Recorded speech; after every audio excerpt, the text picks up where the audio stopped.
Hey there folks, this is GreenXI welcoming you right back to Let's Play Higurashi. This is episode 106. In last episode, Shion started to play the two sisters' parts and pretending to be each of them whenever she needed to as part of a big scheme and plan.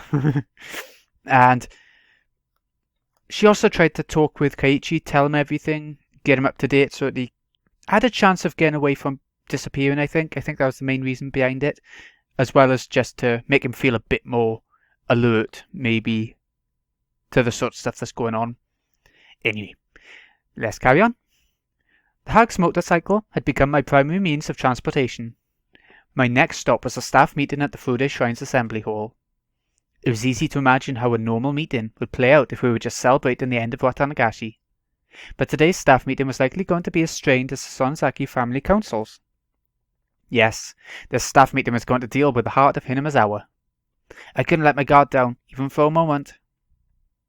I rested for a while at the house, then left for the meeting. I walked up the long stairs to the Fude Shrine.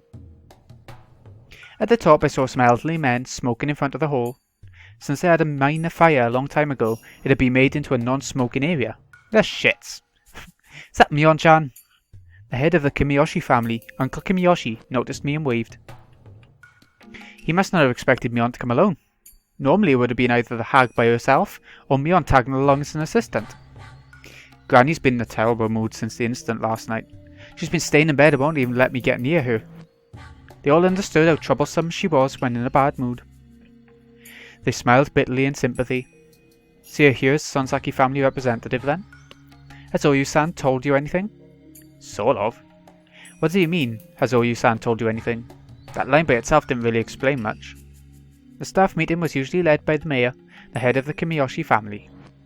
And he'd asked me, as a substitute for the Sonzaki family head, if I'd heard anything from her.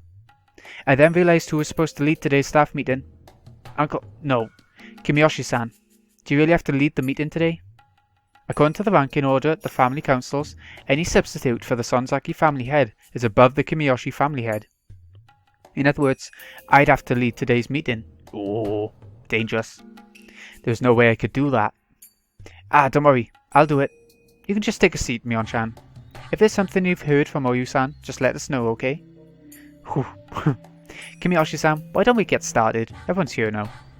The smokers put out their cigarettes and went back into the hall. The tables were set in a horseshoe shape, and I was told to sit next to the chair reserved for the chief. The seat opposite mine was empty. Considering its location, it was probably for the Fude family head, Rika Fude. But somebody had said earlier that everybody was already here. Either Rika-chama had called in absent, or the empty seat was just a formality. Knowing the subject of this meeting, I don't think that the Fude family head would even want to attend. Even if Rika-chama actually attended, she wouldn't be able to say anything. All she'd usually do at the Sonzaki family councils was draw pictures on a notepad. She would probably end up drawing pictures in this meeting too. Besides, they probably didn't want to hear anything unpleasant. In this way, the empty Fude family seat was easily explained. When everyone was seated, the head of the Women's Association served tea.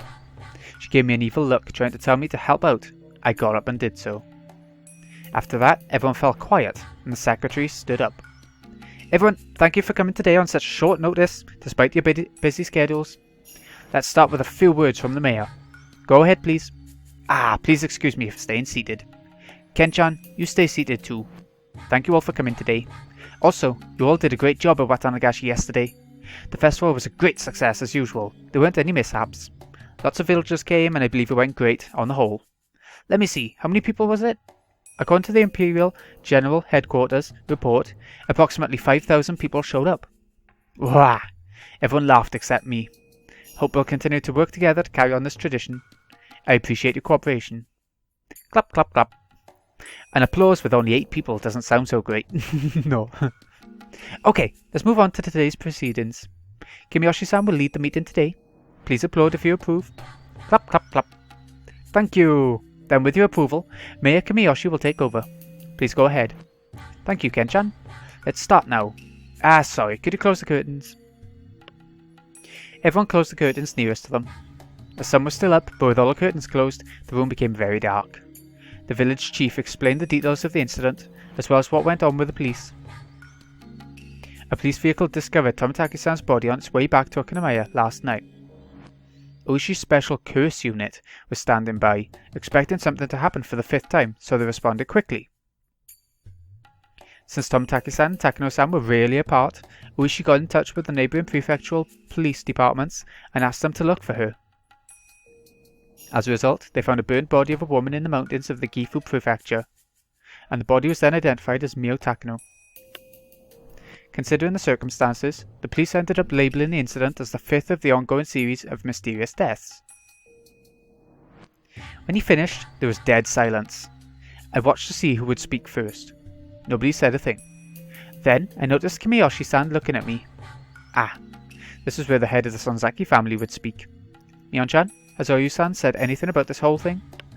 Everyone looked in my direction. I was sure they could see the hag in me. I'm Mion Sonzaki, acting head of the Sonzaki family. I'm here in place of Oyu, the current head. Thank you for having me. I became Mion. I tried to become as cold and unfeeling as the Mion I witnessed a year ago. That cold version of Mion was inside of me. That was me. I was her. Unfortunately, the curse of Oishiro-sama has come to pass for the 5th time. This is deeply regretful. Everyone was held captive by my words. I wasn't a little girl anymore. The hag was speaking through my mouth. They all heard me trembled in fear. Does anyone know why the curse happened again this year? After my question, everyone whispered to each other. I will tell you. It's because they broke the rule of the ritual storehouse and desecrated the sacred ground within. How dare they! A few elderly men got up and yelled. The fools! I can't believe this! They deserve to be killed. Oishiro-sama, please calm your anger. Oh my, how did that happen? Oishiro-sama. This is why we hate outsiders. They just don't think. They're just too stupid. They got what they deserved. It was their own fault. The angry old men yelled even as they trembled in fear. This sudden change scared me more than a little. Even Uncle Kimiyoshi, who was usually so gentle and sweet, became like a demon of war, cursing those who broke the rule of the ritual storehouse. It had become like a raging ocean inside the assembly hall. Their yells spun about like a whirlpool. They roared, crashed, and howled.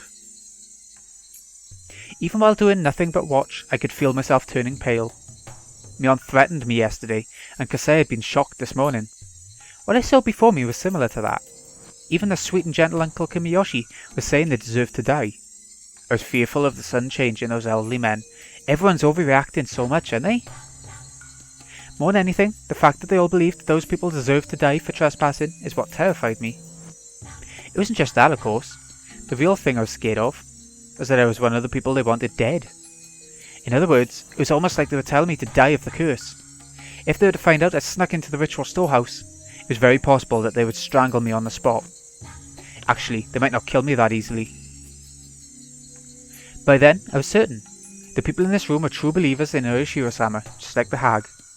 They wouldn't hesitate to murder whoever made Oishiro-sama angry on his behalf. Even if they didn't carry out the killings themselves, they would pretend they didn't see anything. Yes, not even if my head was cut off right in front of them. Everyone here would act in collusion and say I never attended today. If they all testified that they waited and I didn't show, I'd be demoned away. It would be far too easy for them to erase someone and have them disappear. There was no mistake. The people linking the hag and the curse were definitely here at this meeting. I continued speaking. I was Mion Sonzaki. I was on the side responsible for the curse. Therefore, at that moment, I didn't need to worry about anything. Nobody could tell the difference between Mion and me. That's what would keep me safe. Please, be silent. Hey! Quiet down. Uncle Kimiyoshi helped me to quiet everyone, but his tone was violent. He really scared me. Everyone gradually became silent. In fact, it was 4 people who snuck into the storehouse. 2 more remain. People once more became restless upon hearing that, but Uncle Kimiyoshi yelled at them again, and they settled down. Tomitaki-san and Takano-san were old enough to be made responsible for their own poor judgment. As a result, the curse of Oishiro-sama fell upon them immediately, but the other 2 were simply children. The curse is yet to fall upon them, but there will be some kind of punishment. Everyone stayed quiet that time. They had all turned genuinely pale, trying not to miss a word I said. After all, they were thinking that the kids I mentioned could be their own relatives, or even grandchildren.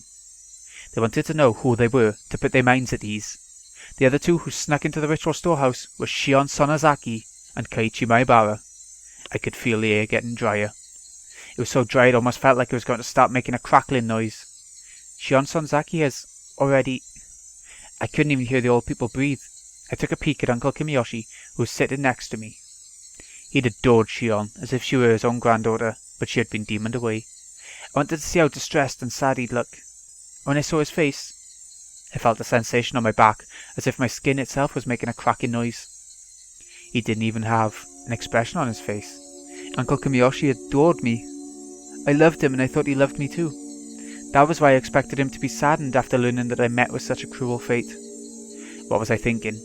The memory of his warm smile shattered inside of me. There was no way of describing the fear I experienced in that moment, in mere words. He had suddenly changed into someone I didn't even recognize. Uncle Kimiyoshi noticed me looking at him and spoke. What about Keiichi Maibara? Not yet. I had to take a deep breath to regain my composure. All four who snuck into the ritual storehouse will suffer the curse of Ayashiro-sama. Keiichi Maibara is no exception. Chilling looks, cruel looks, emotionless looks, shrewd looks, and the looks of people who are about to snap. I could feel the demons chewing my words while they stared at me with their sharp eyes. I could see some of them sticking their snake-like tongues in and out. I could see flames in some of their eyes. They were memorizing the names of the intruder the curse had yet to fall upon. And so, the meeting went on. We were told not to tell the police too much, to report what they asked us, and to hold another meeting whenever something of significance happened. If something unexpected took place, we were to get in touch with either the head of the Kimiyoshi family or the head of the Sonzaki family for instructions on what to do. With those closing remarks, the meeting was over. They skipped the rest, that's nice. I'm glad they did that. It was already getting dark outside. Being in a valley surrounded by mountains, once the sun went down in Hinamizawa, it got dark quickly. Even if it was hot during the day, it had cooled down quickly at night.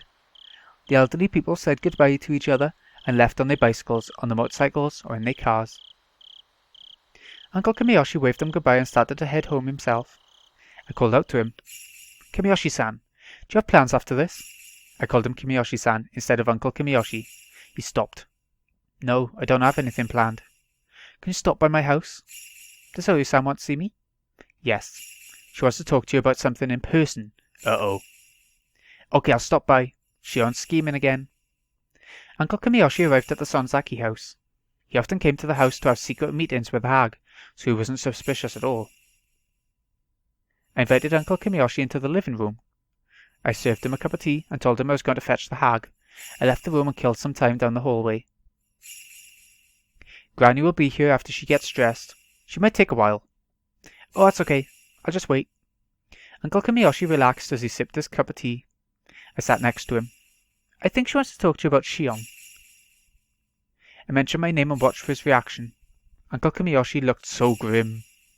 I couldn't even tell if he heard me. I decided to continue speaking until he reacted in some way. Remember the incident from last year with Shion, yes? She became friendly with people of the Hojo family. She was forgiven after ripping out her nails, wasn't she? Yes, 3 nails. Uncle Kimiyoshi folded his arms and thought for a while. Where's Shion-chan now? In the basement. How's she doing? Uncle Kimiyoshi sounded worried. When I heard that, I felt relieved that Uncle Kimiyoshi was on my side. His anger in the assembly hall was just an act. She's been crying. Mion-chan, tell me, what's Soryu-san going to do with Shion-chan? She hasn't told me any details. As you know, Granny becomes awfully quiet when she's truly furious. Going into the ritual storehouse, huh? Furthermore, it's her own granddaughter. That's a tough decision to make. Uncle Kimiyoshi thought that the hag must be unsure of what to do with Shion. What do you think? What do you think will happen to Shion? Well, I'm sure it'll be far more than just 3 nails this time. Knowing how Oyu-san is, she won't hold back just because it's her granddaughter. Actually, she might be even more harsh, especially because they're related. Yes, she did go into the ritual storehouse. That's not something that can be forgiven so easily. Indeed. It's sacred after all. But in a way, maybe it's not fair to Shion. She's been away from Hinamizawa, as you know. I'm sure she knew she wasn't supposed to trespass in the ritual storehouse, but maybe she didn't know how forbidden it was. Yeah, that's true. Poor Shion-chan. Other than the tattoo on my back, how would you tell the difference between Shion and me? There isn't one. There's no point in distinguishing between Mion and Shion in the first place. Twins are proof of bad luck. One should be eliminated as soon as they are born. Such is the family precept, the hag actually put her hands around my neck right after I came out of the womb. That's how the story went, at least. In the end, the hag didn't kill me, but instead pretended I didn't exist. If the hag had killed her, she wouldn't be dead now, maybe. She forced herself to call one of us Mion and the other Shion. She adored Mion and hated Shion. My sister and I never understood why we had to go through that. We didn't care who was Mion or Shion. So one day we came up with an idea. We decided to share the joy Mion experienced and the sadness Shion experienced. We often switched places. We're both Mion, same time, we're both Shion. Adults around us tried to put different clothes on us or style our hair differently so they could tell us apart. That was nonsense. No matter what they did to us, all we had to do was switch places and nobody could tell us apart. Finally, they decided that we switched places because we were always together. On that day, Shion got to go to an amusement park. Since then, we've been separated. Yeah. Mion-chan, I can't even imagine what will happen to Shion. Whatever it is Granny decides to do, I'm not in a position to say anything about it. She doesn't listen to her relatives. You're right. That's something Oyu-san needs to work on. If Shion wasn't Shion Sonzaki, she would have been dead a long time ago.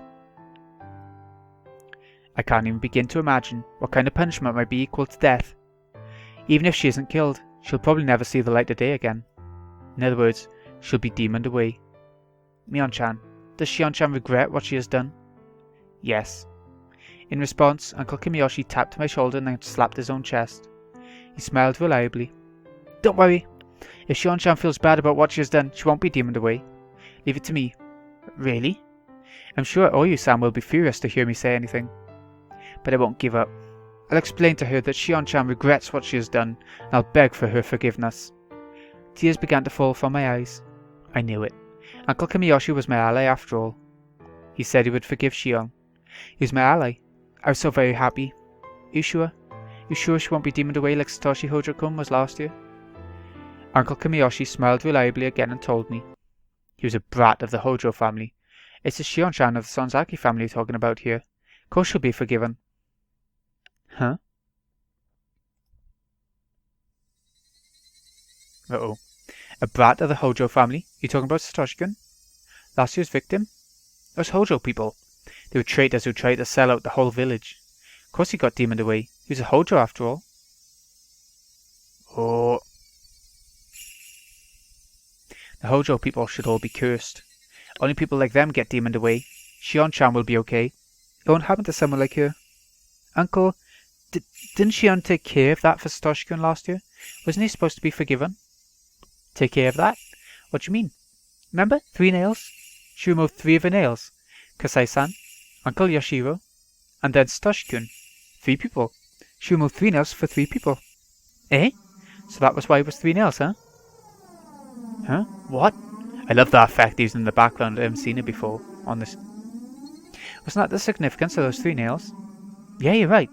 There were 3 people involved, hence the 3 nails. I heard that too. But what? Kasai-san? Yoshiro-san? And Shion-chan. That makes 3. What? Oh, she didn't think about that, did she? Eh? What? Huh? Eh? What? I endured excruciating pain. The first one was my left pinky, then the ring finger, and then the middle finger. People held me down so I couldn't move. But I endured. I had to endure 3 nails. I didn't know which nail was for Satoshi-kun. If my middle finger was for Satoshi-kun, I'd have to endure until the middle finger was done so that Satoshi-kun would be forgiven. That was why he endured. Even Mion said afterwards, everything was forgiven. Huh? Huh? Mion, didn't you say Satoshi-kun was forgiven? Didn't you? That's what I heard. I think that's what I heard. Or did I? Eh? Eh? Huh? I felt the air move. There shouldn't have been a breeze in that room, but I felt it anyway. The cool air stroked the back of my neck. That was when my true self stood right behind me and nodded. Although there was no wind, my hair billowed. The burning wickedness buried deep inside my eyes became visible. Why do you think Satoshi Hojo-kun got demoned away? Satoshi-kun's parents did in fact try to sell out the village. They deserved the curse for Yoshiro-sama. But Satoshi-kun was simply their son. What's he done? Mion-chan? I'm asking you what kind of crime Satoshi-kun committed. You said earlier that he deserved to be demoned away because he was born of the Hojo family. What has he done to deserve being demoned away? Kimiyoshi didn't know what to say to the sudden question. He seemed dismayed. I didn't hear her say it, but I know. It was Oyu Sanzaki's decision. She decided that the curse of Oyoshiro-sama would fall upon all the Hojos. Here's the answer to where he went, I guess. Wait, Mion-chan? That's not true. Didn't she decide that? No, she didn't. The curse of Oyoshiro-sama fallen upon the Hojo family. I do remember talking about something like that, but we never decided that. Nobody did. Then why did you say, because he was one of the Hojos earlier? Sorry, Mion-chan. That was... I shouldn't have said that. I'm sorry. That's just it. Anything that happens to the Hojo family is the curse. As long as someone has the Hojo name, nobody cares about what happens to that person. That idea is spread like a virus amongst all the villagers. It didn't matter if Sashikun did anything or not, because he was a Hojo. He was filthy. That infection of an idea is the entire problem. And you all believed in that idea. You couldn't even think straight anymore. I can't forgive you. I can't let someone like you exist. People like you cornered Satoshi-kun and his family. Poor Satoshi-kun. What has he done? He hasn't done anything. He was a Hojo. That's all. What kind of a crime is that? Why did the curse fall upon him? What kind of crime has he committed? Wah! Kimiyoshi's upper body bent backward and fell onto the floor. That was that. I put my stun gun back into my pocket. Uh-oh. Another head of the family. Down the shitter. Sorry, Shion. What was that you just said? Apparently, Takano-san and Tomitaki-san died last night. Takano-san was found burnt to death. Tomitaki-san was, well, it looked like suicide. Found out this morning. Heard my father talking to a relative on the phone about it. Kaiichi, right? As I thought, Kaiichi didn't know anything about what happened after the festival last night. Of course it's not getting reported by the media. That's how it was in the past too. Kaiichi insisted that unless he heard about it on the news, it couldn't be real. But the investigations into the series of mysterious deaths are done in secret now. Of course he didn't hear about it on the news. I hear the mayor and several important politicians from the Sanzaki family put all the pressure they could on the police. Then you mean their deaths are going to be dealt with in total secrecy? That's how it is. Of course, the police are still investigating. That's being performed in secret too, though, so I hear the investigation itself is very restricted in what it can and can't do. You could essentially say they're interfering with a police investigation. I can't believe this. People died, and yet they're dealing with everything in secret. If we break it down further, it means that no matter who dies on the night of Watanagashi, it won't go public. That's the biggest pile of bullshit I've ever heard. Kai-chan, remember how I said before that the villagers could be the ones carrying out Oyoshiro-sama's curse? That's what I mean. At some point a tradition was created here in Hinamizawa, where every year you're allowed to kill someone on the night of Watanagashi. Yes, that's the truth about the series of mysterious deaths in Hinamizawa, also known as Oyoshiro-sama's curse. On the day of Watanagashi, 2 people will be killed. Perpetrators are using the curse of Oyoshiro-sama as an excuse to kill one victim and make another disappear. That's why the curse of Oyoshiro-sama takes place. That's what happens in Hinamizawa. That's what happens with the curse. What Kimiyoshi said is all true. Infecting everyone with the idea that the enemy from the dam conflict deserved to die was the root of all of this. That was the system of vague commands used in the Sanzaki family, created by its head, Oyu. One thing that must be mentioned about that command system is that the person giving the orders and the one executing them didn't need to interact in any way. Though Oyu was the commander, she never gave actual orders. She only had to expect something to happen. Every single one of the family council members around her would want to satisfy that expectation if given the chance. They didn't have to be proactive about satisfying it. They could be passive too. But when the chance arose, anyone who knew Oyu's intentions could potentially become the one to execute her orders. Therefore, Oyu would never know who actually executed her order. None of the relatives knew it either. But they all knew things would conclude just as Oyu wanted. They could assume it was one of their own who did it for her. This passive support system was thoroughly effective. It spread all over the village. Its ties became even tighter after the dam conflict. Anyone could be the one to execute Oyu's orders. Therefore, everyone supported each other. If someone did something, then the others would try to satisfy Oyu's expectation in different ways. For example, they'd come up with false evidence or otherwise passively interfere with an investigation. Even if they didn't know exactly who they were protecting, they'd still work together to protect whoever it was.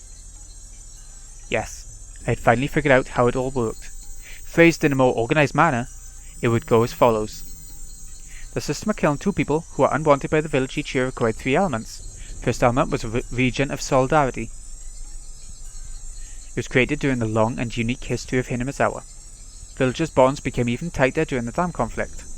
That was one of the conditions for this place to have a curse. It was an element that was already in the region, not one that could be created. The next element was having the same moral standards. This was a very important element, as the curse wouldn't have happened without it. Also, this element was created by Oyu Sonzaki herself, and that was why she could claim that this system was established by her own will. Having the same moral standards means that everyone everywhere acknowledges the same enemy. Even when everyone in the village joined together, it would be meaningless if they all didn't know exactly who the enemy was. During the dam conflict, Oyu Sonzaki made the identity of the enemy very clear to everyone. They couldn't just say they were against the dam construction and that the government was their enemy. That wasn't clear enough. The government didn't really pinpoint who the enemy was. But Oyu made enemies out of the construction site itself, and therefore its manager. She chose targets that the villagers could see with their own eyes. They were clear and easy to understand. The villagers acknowledged that everyone at the dam construction site was their enemy. The construction site manager was the enemy commander. Using the same method, she labelled one after another as an enemy of the village, practically cataloguing a list of enemies to print into the villagers' minds. Earlier, I had used the term infecting for this phenomenon. Those infected by this idea were the people unconsciously given the orders to commit murder. When the infection spread across the village, when all of Hinamizawa's residents acknowledged the same enemy, that's when Hinamizawa itself became a murderer. Or you combine those 2 elements, solidarity region, having the same moral standards, and selected the enemy and spread that notion throughout the village. The law would normally have punished both the one who committed the crime and the one who gave the order, but Oyu's system didn't require an order at all. Oyu just had to become concerned about the enemy she had pre-selected, but that alone wouldn't cause the curse to take place. Oyu's concern was like a safety device, and even when the safety device was off, the curse wouldn't occur unless there was a finger to pull the trigger. The last necessary element was to set a date for execution, the night of Watanagashi, the night to venerate Oyashiro-sama, the guardian deity of Hinamizawa. On that night, the curse of Oyashiro-sama falls upon 2 enemies of the village and they disappear. Everyone in the village acknowledged that as fact. In other words, if the same incident took place on any of the other 364 nights of the year, it would be nothing other than a murder case. But if it happened on the night of Watanagashi, then it would transform into the curse of Oyashiro-sama. The idea that villagers are allowed to kill their enemies on the night of Watanagashi had infected them. Villagers were the cells of this huge creature called Hinamizawa, and each cell would be taught who the enemy was. The set date was basically a green light for whoever was in the best position to kill the enemy. That was the truth of the curse of Oyashiro-sama. Therefore, the one who actually killed Satoshi-kun isn't my enemy. The one who set up this murderous system, and the one who named Satoshi-kun's family as their enemy is my enemy. To use a broader definition, Hinamizawa itself and the very system of Oyashiro-sama's curse is my enemy. I already killed the hag, the one who designed the system. Kimiyoshi, the one whose job it was to infect the villagers with the system, was already in my hands. I just had to find out who else was involved, and how much. It was like pulling a weed, while being very careful not to break its roots. I announced that Keiichi Maebara was one of the people who snuck into shrine storage. I may have a drink.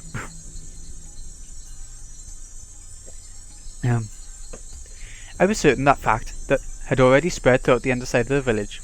In other words, Keiichi Maebara was an object of the curse of Oyashiro-sama now. Takano-san and Tomitaki-san were found dead, having been killed in gruesome ways. That was the curse of Oyashiro-sama. In that case, they could demon away 2 more people as sacrifices to calm the anger of Oyashiro-sama. The set date for the curse was already over, but just like what happened to Satoshi-kun, demoning away was allowed a little extra time. Something would happen to Keiichi Maebara within a few days. I'd wait patiently, careful to not let my enemies simply take Keiichi Maebara, my bait. Keiichi had been yelling on the other end of the phone for some time. He kept yelling that he didn't want to go into the ritual storehouse to begin with. He claimed he was simply invited by Takano-san and me. Oh, they're still on the phone. He shouldn't be in danger because of that, he said. He was feeling a sense of crisis and tension. This was going to work. The livelier the bait, the easier it is to spot. Why the hell did he do that? I didn't have anything to do with this. What will he do? What are you going to do, damn it? How are you going to take responsibility for this? Huh? Hey, you listening? Shut up. I've heard enough of your pitiful tears. Hung up the phone. There's no point in talking to him when he got like that. Besides, I'd already achieved my goal, which was to make him realize the danger awaiting him. I took a deep breath and called the house of the village chief. Hello! Kimiyoshi residence. This is Sonzaki. So, did you find the mayor? Oh, it's you, Mion-chan. We've been calling everyone, but no luck. We can't find him. I don't know who else to call. So, Kimiyoshi's missing and everyone's looking for him. I wonder where he is. We called a few places too, but nothing. I talked to Granny, and she says we should have the youth group look for him. At this time of day? Besides, we aren't even sure if he's really missing. It's right after Watanagashi. She just thinks we should be cautious. If the youth group can't find him, then we should call the police first thing in the morning. We'd rather not get the police involved unless we really have to, though. Did Oyu-san say that? Yes. If you don't believe me, I'll have her get on the phone. Oh no! I understand. Okay, we'll gather the youth group and look for him. If they can't find him, we'll call the police in the morning. Please call the leader of the youth group then. I'll be right over in Granny's place. Thank you. I'll get everyone together right away. Okay. See you later. Youth group had gathered at the Fude Shrine. They were going to try to find the mayor.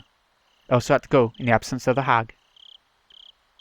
Just to be mean, I stopped by the underground torture room to let the mayor know that I was headed to the Fude Shrine to search for him. Incidentally, according to the tab on the keychain, this underground torture room was actually called the underground storehouse for ritual implements. This was the man who was yelling that whoever trespasses on ritual storehouses should be killed. Although it was an underground ritual storehouse, he was there now, atoning for what he had done. It was pretty ironic. Maybe I was the only one who felt that way, though. How are you doing, Uncle Kimiyoshi? Clink. Kimiyoshi didn't say a word, but he made a noise with the chain. Everyone's making such a fuss because they can't find you. Your family called me, so I suggested they gather the youth group to look for you. I'm heading over there right now. Was this mean or what? Kimiyoshi could only make noise with the chain. He couldn't even express any emotion, other than anguish. Is the chain too short? Why don't I make it longer every time you give me an answer to a question? If it's even a little longer, you'll feel better. Oh. Kimiyoshi's hands were tied behind his back with a tight wire. He was wearing a leather collar with a chain, which was strapped tightly around his neck too. The collar's chain was on a pulley attached to the ceiling, with the chain pulling him up toward it. That chain was very short and pulled very tight. Kimiyoshi had to stand on tiptoes to be able to breathe. He'd been like that for almost an hour already. He was already exhausted. If I left him overnight, he'd probably end up hanging himself. You told me earlier that you didn't know. But I'll ask you one more time. Please tell me anything you know about Satoshi Hojo-kun. Oh, sorry. You can't even talk, can you? I'll loosen the chain a little while we chat then. I turned the pulley just a little to loosen the chain that was pulling on Kimiyoshi's neck. Kimiyoshi's heels finally touched the ground, relieving the pressure on his muscles. I really don't know, Shion-chan. I really don't. Don't you even know if he's dead or alive? I really don't know anything. Well, I guess that's how the curse system of Hinamazawa works. It's possible you really don't know anything. Okay, then I'll change the question. As the head of the Kimiyoshi family, I would like you to tell me what you think has happened to Satoshi-kun. Is Satoshi-kun dead or alive? Kimiyoshi didn't know what to say. If he said he didn't know, I'd tighten the chain and leave the room. That would be like a death sentence for him. But all I said was that I wanted him to speak as the head of the Kimiyoshi family. I didn't ask him to tell the truth. But he didn't know what to say to avoid souring my mood, and to get me to loosen the chains around him. He was obviously trying to figure out how to make me extend the chain. I've heard a rumour that he may be alive. About him going to Tokyo on a bullet train, right? The police have seen him in Tokyo. Or something like that. Oshiya told me that Satoshi-kun had been witnessed getting on a bullet train heading to Tokyo at Nagoya Station. But the police didn't know if that really happened or what became of Satoshi-kun after that. Therefore, this was simply a random assertion of Kimiyoshi's. Hey, head of the Kimiyoshi family, what would be the point in letting one of the cursed family members live, after going through the trouble of making him disappear? I don't think there's any reason for that. Besides, who gave you this information? I was in close contact with Uishi for a while, but he never mentioned it to me. Uncle, if you're just saying that to make me happy, it's not going to work. You know that, don't you? I reached for the pulley controlling the chains around Kimiyoshi, and that act alone sent him panicking as he feared them tightening once more. Sorry, I'm not trying to make you angry, Shion-chan. I'm sorry. I don't have time for this. I'm simply asking you to help me look for Satoshi-kun, that's all. I know that. I'll answer you. I took my hand off the pulley. Seeing that, Kimiyoshi began making loud groaning noises to try and show he was thinking hard. Be frank with me. Do you think he's alive? Or dead? I think... You shouldn't think he's alive. That figures. There's no point in letting him live, right? I agree with you. I really didn't mean anything too deep by it, but what I said truly scared Kimiyoshi. The police think he ran, using the money he saved to buy Sato's birthday present because he was the main suspect of his aunt's murder. What do you think about that? Well, I heard that the culprit was some kind of drug addict. What do you think about that? Maybe I shouldn't say this, but I believe Satoshi-kun is the culprit. The drug addict was probably a decoy the hag arranged. I've suspected as much. That guy appeared out of nowhere. I didn't understand it at the time. So he was a decoy. I'm pretty sure. Why do you think that, though? The police were investigating the case and Satoshi-kun was their primary suspect, wasn't he? If he was going to be demoned away, she didn't want the police to continue the investigation, I guess. What Kimiyoshi just said is very interesting. He's perfectly correct. If the police continued their investigation, it would complicate things for whoever demoned away Satoshi-kun. Therefore, the hag came up with a decoy in order to bring an end to the investigation. But fabricating a suspect can't be that easy, don't you agree? The only person who can do things like that is Oyu-san. I knew the hag was very powerful in the underside of Hinamizawa, but I never knew she was that powerful. I'm sure you've heard quite a few rumours during the dam conflict. Did you also hear things directly? During the dam protests, I actually saw them issuing orders to my relatives, like destroy their heavy machinery, or can we set up a checkpoint to blockade their construction vehicles? They set free their comrades from the police by coming up with alibis, destroying or forging evidence. I had seen relatives do those things, as well as the hag calling in counsellors to the house to protest. As a child I was pretty impressed, but when I thought back it was more than that. She was truly the mastermind who controlled the underside of the world. You've heard about the kidnapping case of the grandson of the Minister of Construction, right? Yep, we've seen the arc. So it was really a kidnapping, huh? I heard the grandson was demoned away and then found in the middle of the mountains in Takatsudo, or Yaguchi. That was at Oyu-san's command. The minister promised to stop the dam construction. The grandson was released. All the top people in the ex-Guardians know that. I guess I was right in the middle of it when it was happening, but I didn't notice. The hag, the three families, and the ex-Guardians are truly magnificent, huh? How terrifying. Kimiyoshi finally realized the situation he was in. He was answering my questions. That made me happy, but the more Kimiyoshi told me the truth, the more I realized Satoshi-kun really was dead. That made me very sad. Who actually demoned away Satoshi-kun? I don't know. We were never to ask who actually executed Oyu-san's orders. He was right. That was how the system worked. And so, that was a bad question. Whoever it was did a great job, because his body hasn't been found. That's not easy. Putting aside who actually killed him, it is possible Oyu-san has helped to get rid of the body. You know about the well farther down from here? The one used to dump bodies, don't you? Yeah, I do. It's a lot safer to dump a body in the well than to bury it somewhere in the mountains. Whoever disappears becomes a sacrifice to calm the anger of Oyashiro-sama. That was the rule of the game. Therefore the bodies must never be discovered. That's why the bodies had to be dumped somewhere nobody could find them. It's very possible that the well was used for that. Then, Satoshi-kun is at the bottom of that well? I grabbed a flashlight and headed to the huge cave with all the cells. As I turned on the lights in the cave, Mio noticed me and gave me a worried look. I ignored her and headed to the cell in the back. I was still very impressed by how the well was hidden. It was almost artistic. I shone the flashlight at the bottom of the well. I had no way of knowing how deep the well was. The light of the flashlight wasn't strong enough to reach the bottom. I inhaled, then screamed into the well. Satoshi-kun! Satoshi-kun! Satoshi-kun's name echoed again and again. It was obviously a very deep well. I thought of climbing down using the wedges on the wall, but with the flashlight hanging from my neck, I couldn't light my foot in properly. And even if there was enough light in, I didn't even know if the wedges were sturdy enough. It would be like committing suicide. Satoshi-kun was at the bottom of this well. That's when I felt it. A warm hand rubbed my head. For sure. Shion.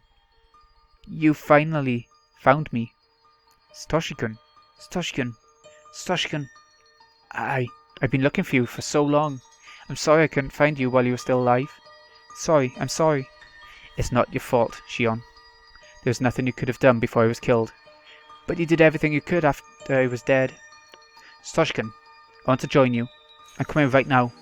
I want to jump, so please catch me. Satoshi-kun smiled bitterly. I was saddened to see him reject me. Shion, I'm happy that you found me. But you're alive, Shion. It's so important to be alive. You can't waste it. If you aren't here, I don't want to live. I want to be with you, Satoshi-kun. I want to be close to you. I want you to rub my head again. I want to spend time with you. I'll be a good girl. I want to be with you. Live. Do I have to? Live and enjoy your life, okay? What's so fun about living alone? You'll find out. So long as you're alive. To live. I will live. I will live. The eerie well now felt warm.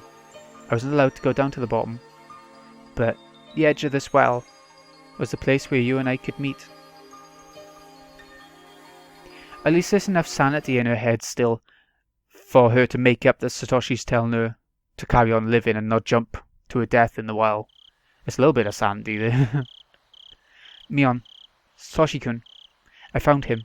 He's at the bottom of the well, isn't he? I think so. I can't think of anywhere else he'd be. Mion started to sob. You weren't there when Satoshi-kun was killed, were you? No. If you were there, would you have begged the hag to forgive him? Yes. I would have begged her to let him live. Liar. Eh? You liar. On that day, a year ago, I had just recalled how cruel Mion was then, when she forced me to rip out my nails acting in her role as the successor. Even if she was there when Satoshi-kun was killed, she wouldn't have stopped being the successor. Satoshi-kun was brought to the torture room. When he saw Mion, I'm sure he thought she would save him. Even as he heard the family head read out his death sentence, I'm sure he looked at Mion and believed that she would save him. He believed Mion was acting that way only because she was with her relatives. He believed she would help him, but she didn't do anything. He was strapped to a restraining device, yet she still wouldn't do anything. Mion was cruel. Mion, isn't it about time to help me? I see. I get it. You're with the rest of the family members, so you can't show even a hint of compassion. That sucks. Help him. Help him. Why? Why didn't you help him? You saw him looking at you, begging to help him, didn't you? Why didn't you help him? Even when he was going through a rough time because of his awful aunt, you didn't help him. You pretended to sympathize, but you didn't help him. You ignored him. He was cornered because you didn't help him. I tried. I tried to support him. Even when you didn't protect him from killing his aunt, I did. I sacrificed myself to fight for him. 3 nails were nothing. But it wasn't enough to rescue Satoshi-kun. I couldn't help him. Do you know why? Because I was Shion then. As Shion, I was kept away from Hinamizawa and nobody told me anything. I couldn't know anything. But you were different. You were Mion. You were right in the middle of everything, and you knew everything and everyone told you everything. If I were you, I could have saved Satoshi-kun. I would have. But you were Mion. Give it back, Mion. That name isn't just yours. It's mine too. Besides, it was mine to begin with, remember? I just let you be Mion, remember? It was mine. Give it back to me. Give me my name back. I can't stand that you even look like Mion. If I were Mion then... I kicked the bars. I kicked them again and again. Mion curled up fearfully in the back of the cell, as if she were trying to prevent the bars from crashing down on her. Oh wow. What did Shion mean? She was originally Mion. Yeah. I'm sure he'll go into more depth about that. One more tip? Okay. Maybe a wellness tip. Tie in your own noose. Oh. Okay, on then. Page 188. After that, I joined the youth group in the search for Kimiyoshi. I went down the town council's phone directory and called to see if he had visited, then had the group split according to the circular notice divisions and sent them to search the town. Everybody seemed to be assuming they wouldn't find him, but since I knew they definitely never would, it was just bothersome to me. Even after midnight, they were all still enthusiastically looking for him. I bore the sleepiness while yawning. Then I heard somebody whisper, "Last year, we did the same thing when Satoshi Hojo-kun went missing." The youth group was looking for someone who would never be found, just like last year. I was yawning because I knew this. Last year, there must also have been some people who were yawning and grinning on the inside. Oh. When did we stop searching last year? Do you remember? When Satoshi Hojo-kun was missing? Oh, what time was it? I guess I was around midnight. It was already 2 in the morning. Although they spent this much time searching for Kimiyoshi, they didn't do the same when Satoshi-kun went missing. After all, some people knew they wouldn't find him. They must have been sleepy. They must have said they should leave it to the police. Shit, I want to kill the people who said that. Ah, okay. You can see why Shion's going so mad, if what she's thinking is real and not just some, huge issue in her head, if that's the right way of putting it. Anyways, that was a long one. But it had lots of information. It had some progression with Kimiyoshi and her idea of Satoshi and where he is.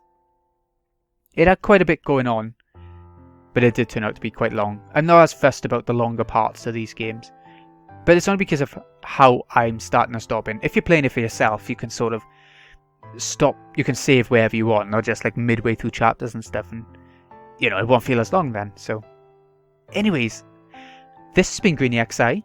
I hope you've enjoyed. I'll see you again in a bit when hopefully my voice is back to normal. It has completely gone, nearly. I'll see you again in a bit when we go for, well, whatever Shion thinks would naturally come next. Thanks again for watching, folks. See you again in a bit.